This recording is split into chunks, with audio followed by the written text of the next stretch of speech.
Welcome to part 2 of our 3-part series, Pandemics, the Key to Prevention. In the previous episode, we learned that the current global pandemic, COVID-19, is a zoonotic disease, meaning it came from animals. We have also learned that over the past century, zoonoses, animal diseases transmissible to humans, have caused almost all of the world's pandemics, in which hundreds of millions of people have died. COVID-19 has been traced to bats, which then transferred the virus to pangolins, or scaly anteaters. These animals were being sold for human consumption in a wet market in Wuhan, China. But how does such transmission between animals occur?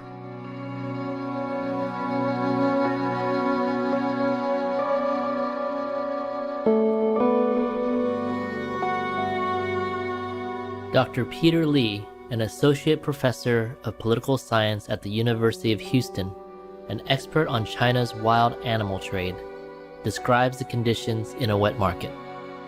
The cages are stacked one over another. Animals at the bottom are often soaked with all kinds of liquid, animal excrement, pus, blood, whatever the liquid they're receiving from the animals above. It is through these bodily fluids, Dr. Lee explains, that viruses can readily be transferred from one species of animal to another. But how are these viruses transferred from animals to human beings? Such transmission can occur in a number of ways, but the most common is when a human comes into direct contact with an infected animal, particularly with their bodily fluids. When an animal is slaughtered, blood, pus, excrement, and saliva are all excreted. Transmission can thus readily occur by handling an infected animal and then touching the eyes or nose, or through consumption.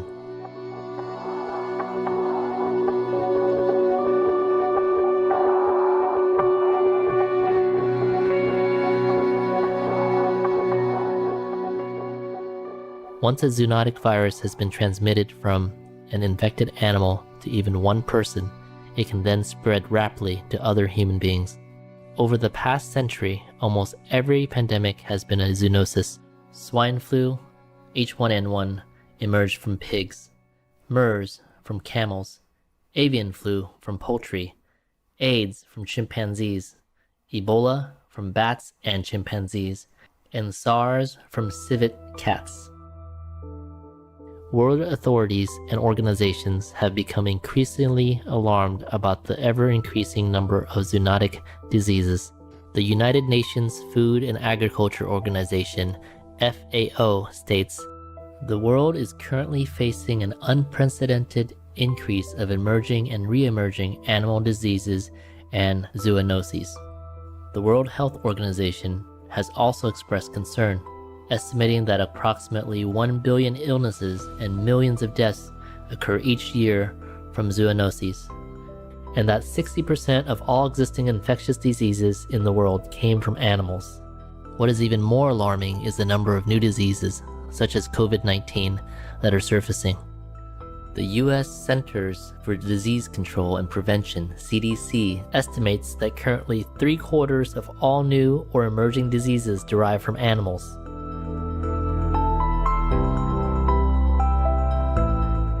The World Organization for Animal Health, OIE, states, "Given the similarities between COVID-19 and the emergence of other human infectious diseases at the human-animal interface, the OIE is working to better understand the dynamics and risks." After realizing that COVID-19 started through the trade and consumption of wild animals, the government of China quickly passed new legislation entitled "Comprehensively Prohibiting the Illegal Trade of Wild Animals," eliminating the bad habits of wild animal consumption and protecting the health and safety of the people. The law bans the sale of all non-aquatic wild animals. In addition, China temporarily closed many of its wet markets. Is a temporary closure of wet markets enough? What should be done to prevent future outbreaks? What government action is necessary? We'll explore these questions right after this important message. Please stay tuned to Supreme Master Television.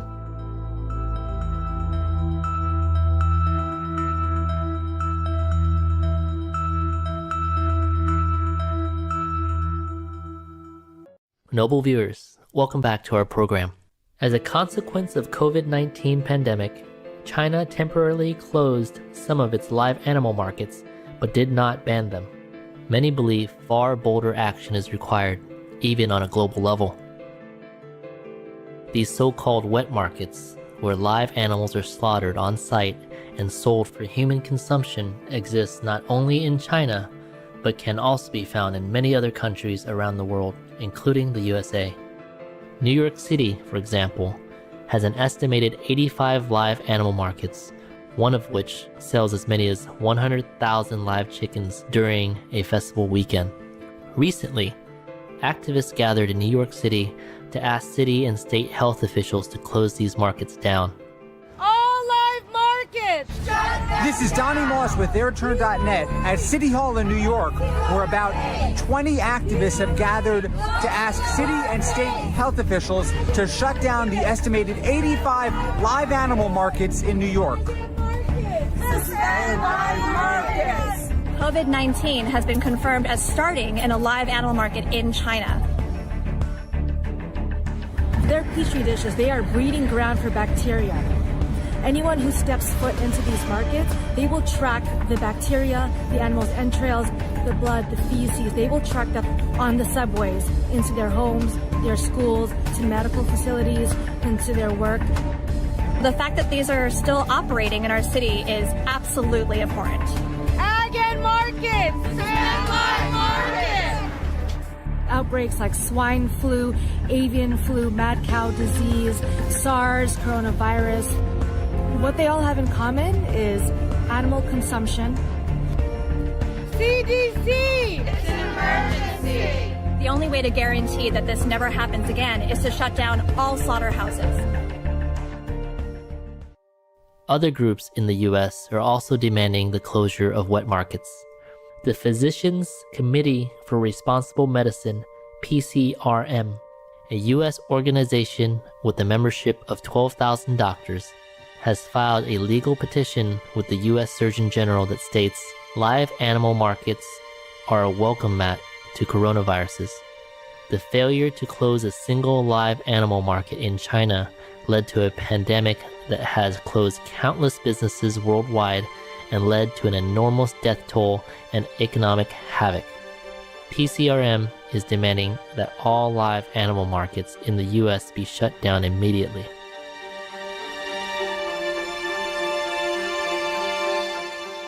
They also recommend a shift to a plant-based diet. Dr. Anthony Fauci, one of the leading COVID-19 experts in the US and a member of the coronavirus task force, also recently called for a ban of wet markets. In an April 2020 interview with Fox and Friends, he stated, "I think we should shut down those things, wet markets, right away. It boggles my mind how when we have so many diseases that emanate out of that unusual human-animal interface, that we don't just shut it down." I don't know what else has to happen to get us to appreciate that, because what we're going through right now is a direct result of that. This view was echoed by the highly respected US Senator, the Honorable Lindsey Graham, who is calling for worldwide government action, stating, "How many times do we have to go through this before we change our behavior? It's just not in China. It's in Southeast Asia. It's in Africa. We have wet markets where wild exotic animals are being slaughtered and consumed on the same premises as chicken and pork, and it gets into the stream of the animals and eventually the human beings." The global animal rights organization, People for the Ethical Treatment of Animals, PETA, is sending a petition to the World Health Organization calling for a closure of all live animal markets in the world. The petition states, "COVID-19 and SARS have taught us that immediately closing off these sources of infectious diseases is an absolute necessity, and doing so will help prevent future outbreaks, since live animal markets provide diseases with the perfect opportunity to spread from other animals to humans. But is a ban on the wild animal trade and a closure of all the live animal markets around the world enough? Supreme Master Hai tells us it is not, and frequently reminds us that the true cause of all pandemics is meat consumption, as in a 2009 conference in Thailand. According to the scientific study of these fatal diseases, all of them originated from human hunting or slaughter of animals for meat. Other pandemics, such as the 1918 outbreak, in which 50 to 100 million people perished, and the one that continues to claim lives today, have their source in animals being raised to be slaughtered for meat consumption. So you see, the question is not so much whether these terrible diseases come from wild or livestock animals, but that they truly came from animals. They also are based in humans killing for meat, a so-called food that is being scientifically shown to be a poison. This is the activity that must cease for the betterment of humanity, animals, and our world. The meat eating must stop. The major pandemics and its consequences are summarized along with the estimated global economic costs below. Spanish flu 1918 to 1920, an estimated 500 million cases and 50 to 100 million deaths, with an economic cost of $3 billion plus, which was about 5% of the global GDP at that time. Asian flu 1957 to 1958, over 500 million cases and 1 to 4 million deaths, with an economic cost of over $9 billion. Hong Kong flu 1968 to 1969, over 500 million cases and 1 to 4 million deaths, with an economic cost of more than $34 billion till today, which includes the vaccination cost. HIV, AIDS, 1970s, and to date, an estimated 74.9 million cases and 32 million deaths and counting. The economic cost is $144 billion till 2020 and counting. Ebola virus disease, 1976 and 2014 to ongoing, an estimated 34,593 cases and 15,239 deaths as of 2020 and counting, with an economic cost of at least $53 billion. Variant Creutzfeldt-Jakob disease, mad cow disease, 1986 to ongoing, 231 cases and counting, 100% of cases fatal, with an economic cost of at least $30 billion and counting. SARS, severe acute respiratory syndrome, 2002 to 2004, 8,098 cases and 774 deaths, 10% of cases fatal. The estimated economic cost is over $40 billion. Avian flu, 2003 to ongoing, 861 cases and 455 deaths and counting, 50% of cases fatal. The estimated economic cost is at least $1.9 billion and counting.